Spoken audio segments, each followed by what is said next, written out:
알배추 한 통을 준비해서 노란 속잎이 나올 때까지 거칠고 두꺼운 겉잎을 떼어내주세요. 떼어낸 겉잎은 서운해서 시들어 버리지 않게 된장국에서 다시 만날 것을 약속하며 냉장고로 보내주시고요. 노랗게 속이 꽉 찬 알배추는 먹기 좋게 4등분으로 잘라주세요.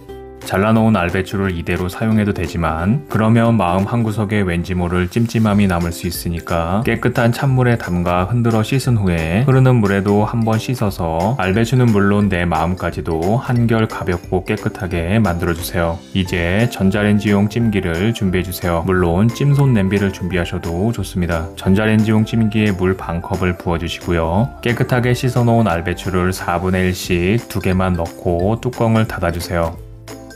전자레인지에 넣고 12분간 돌려주세요. 찜손 냄비를 사용하실 때도 역시 마찬가지로 12분 정도 쪄주세요. 전자레인지가 계속 빙빙 돌려서 알배추를 열받게 하는 동안 우리는 못 본 척 열심히 양념장을 만들면 되는데요. 먼저 양념장에 들어갈 대파 흰대를 약 20cm 정도만 얇게 송송 썰어주세요. 생으로 먹는 양념장이니만큼 꼭 흰대만 사용해 주시고요. 청양고추 2개와 홍고추 1개를 준비해서 얇게 송송 썰어주세요. 파프리카나 피망을 사용하셔도 좋지만 몸값이 알배추 이상인지라 알배추가 위축될 수 있기 때문에 매콤함도 주면서 가격도 비교적 저렴한 청양고추와 홍고추를 사용해주세요. 양념장을 만들 때면 언제나 선두에 서는 양조간장을 4스푼 먼저 넣어주시고요. 양조간장을 도와 짠맛을 담당하면서 감칠맛까지 더해줄 까나리나 또는 멸치 액젓을 2스푼만 넣어주세요. 짠맛을 견제해줄 단맛으로 설탕을 2스푼 넣어주세요. 설탕과 감정이 안 좋으신 분들은 올리고당이나 꿀을 대신 넣어주시고요. 단맛과 신맛을 동시에 채워줄 판매용 매실액을 2스푼 넣어주세요.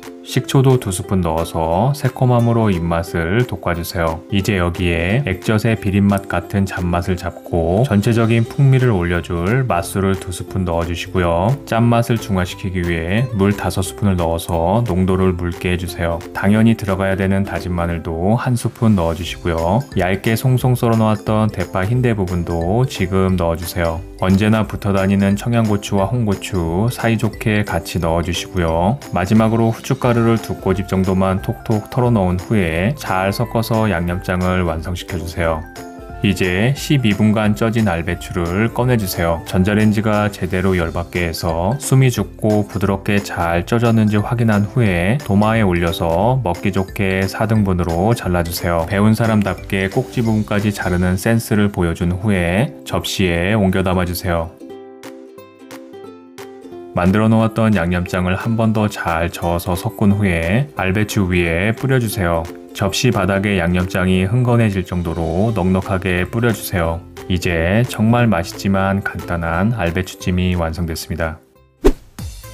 알배추찜을 간단하게 맛있게 만들기 위해서는 전자레인지 사용으로 알배추를 간단하게 부드럽게 쪄주세요. 또한 액젓과 매실액 등 양념장의 비율을 잘 지켜서 만들어주세요. 누구나 세상 간단하게 만들 수 있지만 그 맛은 어디에 내놓아도 손색 없는 알배추찜 꼭 한번 만들어 보시기를 강력하게 권해드립니다.